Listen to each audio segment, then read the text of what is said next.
Hello guys, আসসালামু আলাইকুম। কেমন আছেন সবাই? আশা করি সবাই ভালো আছেন। আপনাদের সাথে একটা জিনিস শেয়ার করতেছি আর কি, যে আপনারা এই যে বিয়ে বাড়ির কার্ড করেন না, বিয়ে বাড়ি এবং খোতনা বা খাল খাতার কার্ড করেন, আপনারা যাই কার্ড করেন না কেন, মানে ওর প্রসেসটা আপনি দেখায় কিভাবে কার্ডটা তৈরি করে। ওর কাছে নিয়ে আসো।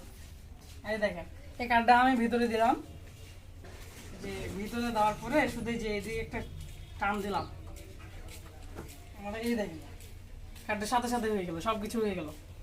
মানে সেকেন্ডেই কাজ, মানে আপনারা যাকে বলবে যে 1 মিনিটে মোটামুটি 30টা করে যায়, সেকেন্ডে 2টা করে যায় এরকম। এই যে, তো এটাকে আপনারা ইউনিক বলবেন কিংবা প্রাচীন যুগের ঐতিহ্য বলবেন কিনা আমি জানি না, মানে কোনোটাই বুঝতে পারতেছি না এটা কি বলে। মানে এর প্রসেস, এর এর মধ্যে কিন্তু আরো অনেক প্রসেস আছে, এটা অনেক যেটা কষ্টকর বা খাটনি আছে ওখানে। তো এর প্রসেসটা আমি নেক্সট টাইমে অন্য ভিডিও একটাতে আপনাদেরকে দেখার চেষ্টা করব। তা আজকে এই পর্যন্ত।